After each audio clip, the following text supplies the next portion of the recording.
Okay, we just talked about the Bullwinkle show had gone on the air. Can you describe the Bullwinkle show for someone who's never seen it? The Bullwinkle show was not aimed at children. Let's get that straight. It wasn't. It was brilliantly humorous, mordantly witty. The children loved it because of the look of the characters and the sound of the characters and the way the characters moved with maybe a piano falling on Boris's head. But he was always up and running, of course, in the next frame. The Bullwinkle show was uh, a simple show, and it was innocent. Rocky and Bullwinkle were out to save the world. There was no mean-spirited attitude at all in it. Every woman who was in trouble, Rocky and Bullwinkle were there to help. As in What's the Matter You? Here these great big football players are dressed as women, and Rocky says, we got to save them. You know, they've got to win the game. But uh, Jay Ward he was a very perceptive man. What he heard and what he read went. If he didn't like it, out. Um, the Bill Scott wrote 90% of the Bullwinkle segments with all the puns and the jokes on the end. Then they hired Lloyd Turner, um, Alan Burns, Chris Jenkin, Chris Hayward, and George Atkins to do Fractured Fairy Tales and Aesop and Son and Dudley Do Right. And of course, I played Nell Fenwick in that. But it was skillfully written. These writers went on to write Mary Tyler Moore, Mork and Mindy, Barney Miller. Um, so it was highly sophisticated. And if the advertising agency said, or the network said, you can't say that, Jay would say, do you want it tomorrow? That's the way it is. So Jay was the omnipotent man, and he was right in everything. And he and Jay produced it. Nobody ever directed us. We would go into the studio, laugh, tell jokes, and Jay would say, okay, let's record. It almost seemed indecent and sacrilegious to get paid for this. We had so much fun. But as a result, you can see how long it lasted. I think Rocky and Bullwinkle are just as famous now as Mickey Mouse or Tweety. And we have done so many commercials, Rocky and Bullwinkle, for Taco Bell, for Target, Energizer batteries, all of these. And people cheer when they hear Rocky and Bullwinkle. I get thousands of fan mail.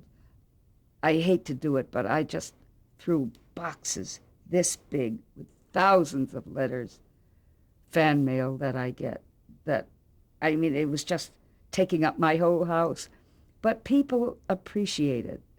And people who were young at the time now have little kids, and they say, you got to watch Rocky and Bullwinkle. It's on the Cartoon Network.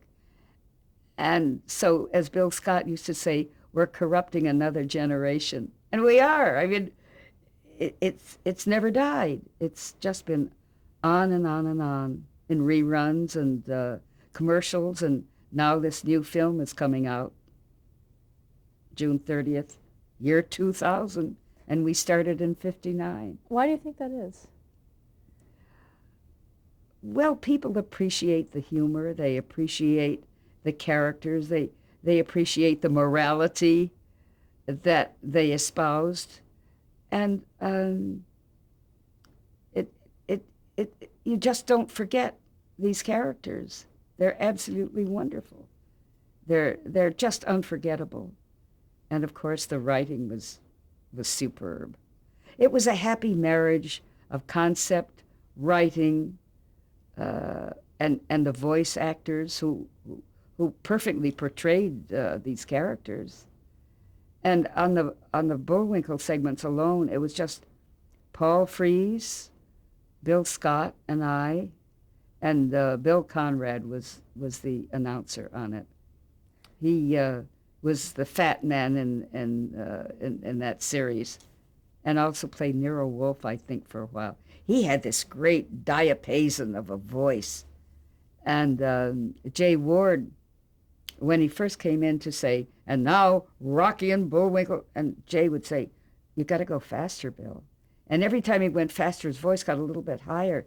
And he said, I sound hysterical. And Jay said, that's precisely what I want, because the pace was so rapid. But we very rarely had to do them over again, take it from the top. The only time we did is if maybe we were 5 seconds over, or we laughed. But other than that, we would just go through it like a dose of salt. We just went through it, and then we'd tell jokes and go home. How long would a recording session last? We would do 5 Bullwinkle shows in one session, which were like 3 minutes and 2 seconds, something like that. And 5 Fractured Fairy Tales in an evening. Dudley Do Right's 5. So it didn't take very long. I think Jay would probably hire the studio for 3 hours at the most, but most of it was joking and having fun. And the recording took so little time. And everybody was in the recording room at once? Everybody was in the recording room. Jay was the only one in the control room with the engineer. And yeah, because it had to be ensemble. As most television is, we have to go rapidly, and you couldn't do it the way we do in features, line by line, alone. No, it has to be an ensemble cast. How did you handle situations where, since you played multiple characters? I always said that what saved me in talking to myself was colored pencils. Naturally, Natasha was red. Rocky was black. And then I would have yellow and green, because Rocky would say to Natasha, Hokey Smoke, haven't I seen you before? No, darling, in the same breath. But I could look ahead with the various pencils and know what character was coming up. So we never got confused about that. Was there a lot of ad-libbing during those sessions? We never ad-libbed, ever, because they were so brilliantly written. It would have been wrong. It would have been impossible for the timing. Everything, these were comedy writers, and we were comedy actors. So we had to, before we pulled a snapper, there was a slight pause where we'd go into a snapper. And so the only time I ever ad-libbed was maybe to say, Hokey Smoke, maybe to start off with something, but we never ad-libbed because the writing was too funny, too comical, and the timing was great. And where did Hokey Smoke come from? Where did that... The first time, I don't know, Bill Scott wrote it. The first time I thought it was a mistake, so I said, holy smokes, which is, so Bill he said, no, it's Hokey Smoke. So that's what it was. So when people say holy smoke, I say, no, it's Hokey Smoke. And of course we did one with the Kerwood Derby, where it made Bullwinkle very smart. Anybody who put it on became very intellectual, and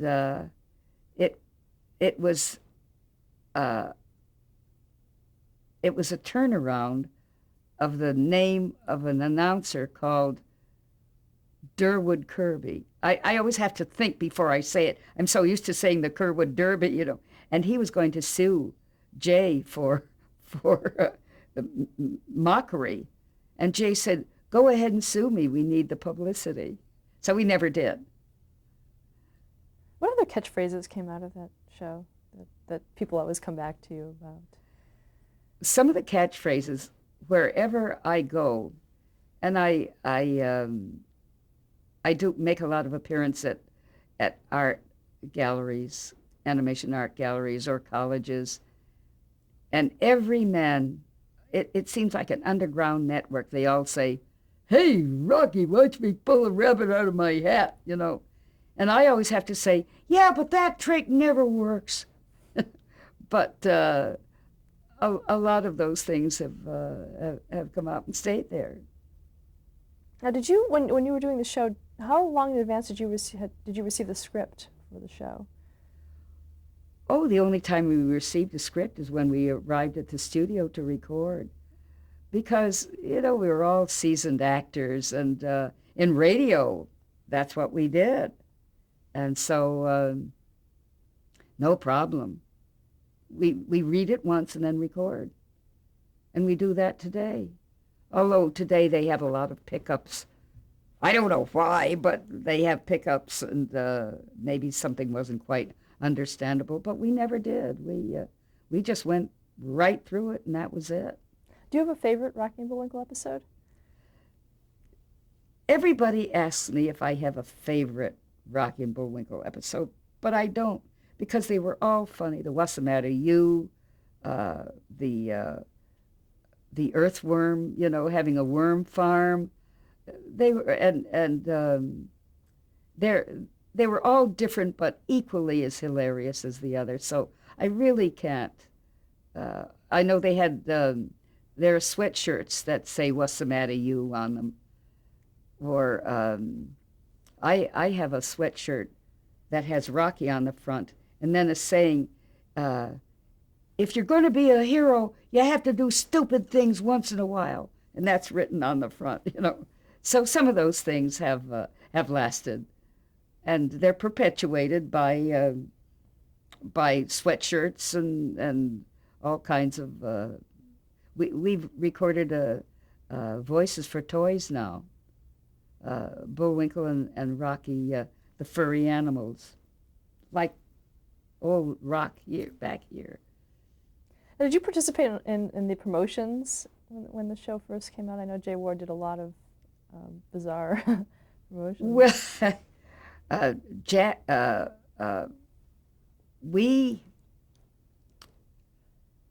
we closed down. Well, I didn't do it, of course, but Jay Ward did. He got permission to close Sunset Boulevard, and we had an opening for the statue, Rocky and Bullwinkle, that rotate in the front. It's on Sunset Boulevard. It's still there. It doesn't rotate anymore, but it did.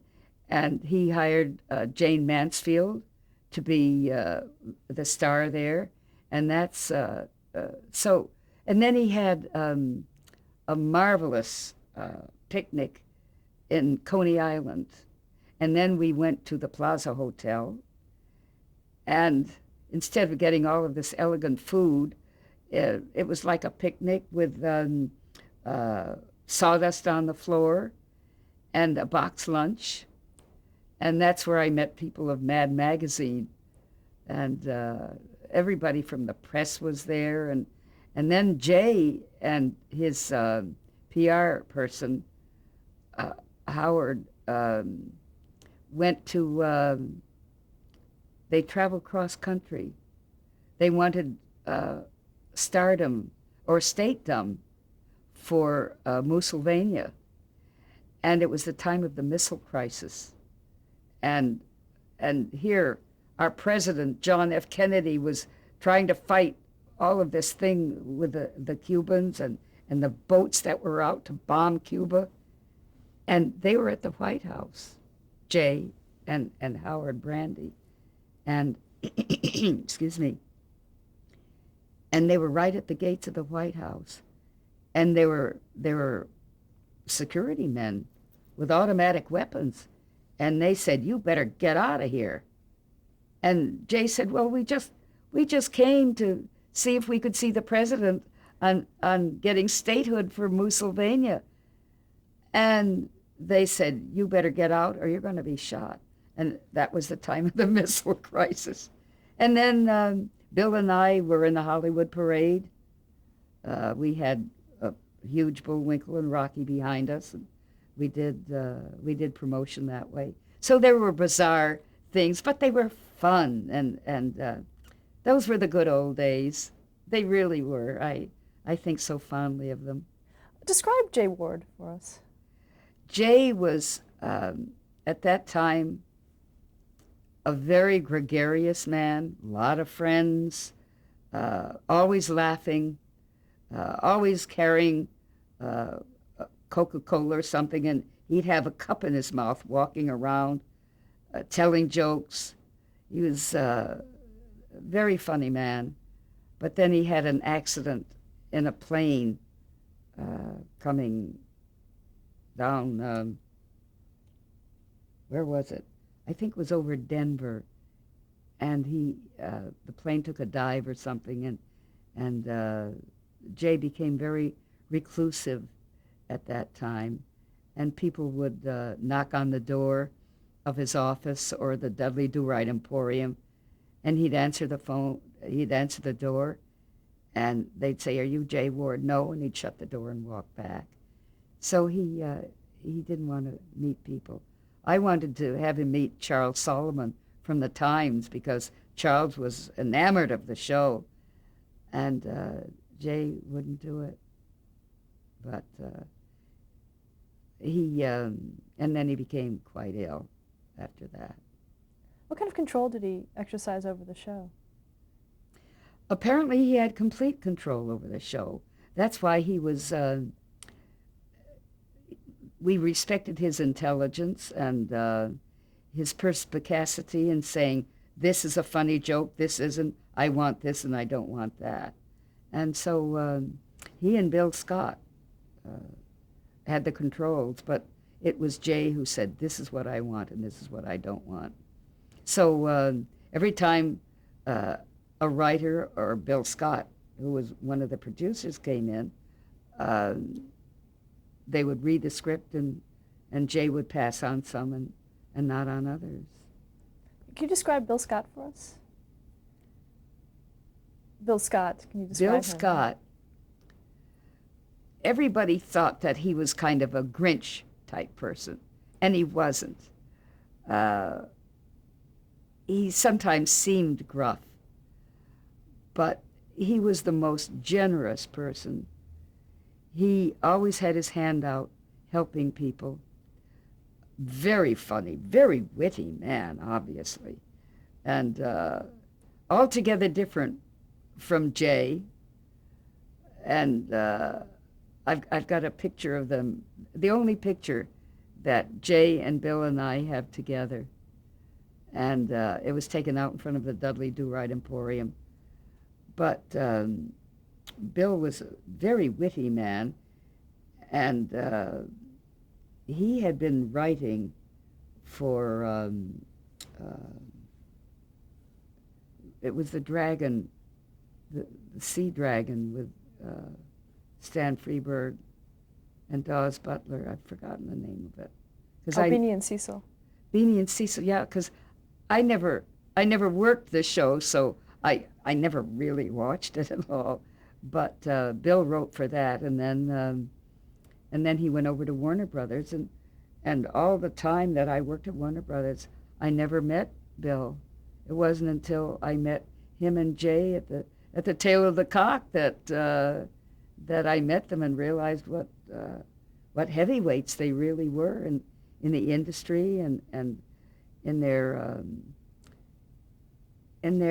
intelligence and approach to animation. And of course, they couldn't afford it. They had difficulty getting Rock and Bullwinkle off the ground. And that's why the animation is limited, but you don't notice that. You notice the funny characters and the way they reacted and the voices and the plot. But of course, the animation was very minimal. But UPA had done that as well, too. I think that was earlier than the Jay Ward things. And it was done in Mexico. And sometimes Boris would have half of a mustache or none at all, and the sound was very bad in the mixing down there. And Rocky was way down here, and Bullwinkle was even. It was a mess. But when it came up here, it was a lot better. Oh, it was cleaned up. Yeah. Up here. And what about? Do you have a story about the executive producer of the series, of the name Ponsonby Britt? Ponsonby Britt was non-existent. It always says the producer is Ponsonby Britt, but it wasn't. Do you know the story of how that came about? I have no idea how that came about. Maybe Jay Ward's wife would know. I don't know. But it was just one of their jokes. And when we did Fractured Flickers, they would have, they had different characters running through the titles. And they even have one with Jay with a walrus mustache. So there are a lot of inside things there, too. And what was Fractured Flickers? That was an on-camera thing. Jay loved silent films. And so Bill Scott and the other writers would write dialogue over the well, I think there was one with Laurel and Hardy, but they would use an altogether different storyline. And I know the one that and Lon Chaney Jr. was furious about. We did The Hunchback of Notre Dame, but it was USC, and here is Lon Chaney Sr. on the parapets going like this, you know. But Bill Scott had written 1, 2, 3, 4. Who are we for? USC, USC. And so Lon Chaney Jr. thought it was denigrating his father, which it wasn't. It was just a comedy routine, you know. Sometimes people get oversensitive about things like that. What other Jay Ward productions did you work on? Well, we did George of the Jungle, and I played Ursula in that. And then there were segments of Super Chicken, and Bill Scott, of course, was Super Chicken, and Paul Frees was the lion behind him. And then we did one with the racing cars. What was the name of that?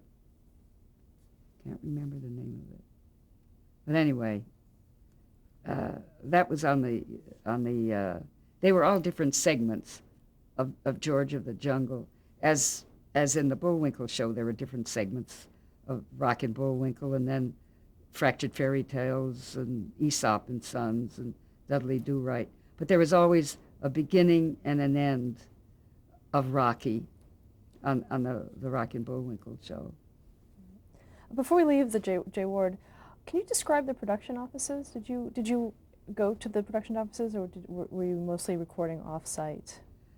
Well, yeah, I used to visit Jay in his office, and Jay loved ice cream, and so he had put a whole thing of machinery that had Coke and ice cream, and also Benny Washam, who was one of the famous animators. Benny was a good cook, and boy, you'd walk into Jay's office at lunchtime and have this wonderful aroma of food coming from it that Benny Washam had cooked. But it was a very busy time. Pete Burness and Bill Hertz were animators on it, and It was a happy group. There was no tyranny there, or CEOs saying, you can't do this, you can't do that. It was a lovely combination, a great effort to make it a funny, wonderful series, which they did.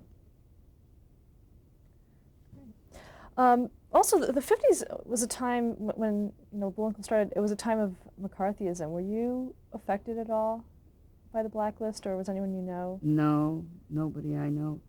I think some of the people at UPA. I don't know of anybody who was blacklisted. Certainly, if we were, we wouldn't have been working because there was some kind of there was a book out, or anybody who had been connected, even in a liberal sort of way, was immediately fired. But none of us were. We were liberal thinkers, but certainly not communists. But they were blaming everybody, people who weren't even communists. But no, it didn't affect us at all.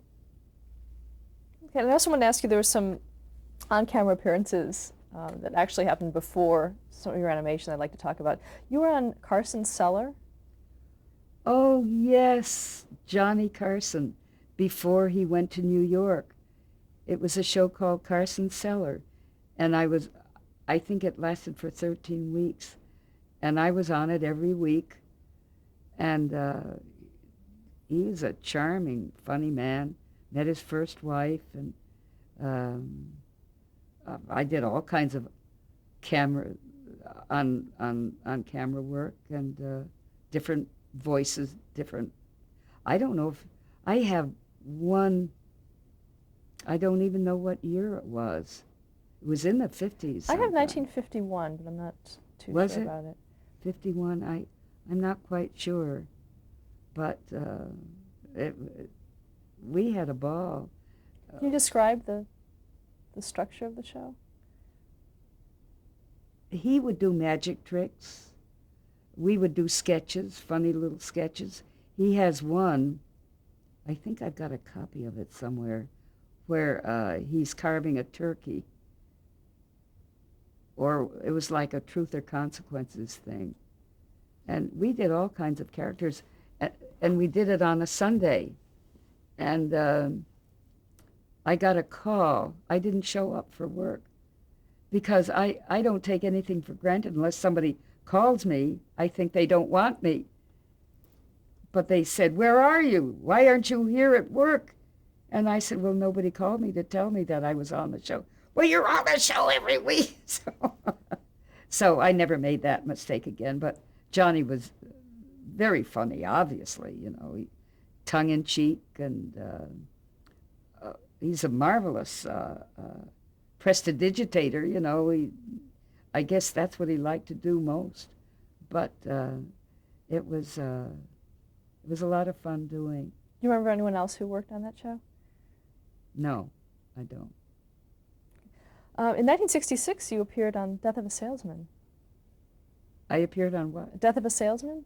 Is that? Oh, How did you know I was in Death of a Salesman? You looked it up on the computer. Yes, I was on camera. I did the voices of the boys in the back. They were playing outside or something. And then they said, well, as long as David Susskind was the producer on it. And he said, well, as long as you're doing off-camera things, you might as well be on camera. So I played a secretary. It's a minor little role. But, yeah, that was fun to do. I was doing a lot of on-camera things at that time. I was young and pretty, and I guess, and versatile, so I could fit in anywhere. Okay, let's stop here to change the tape. Okay.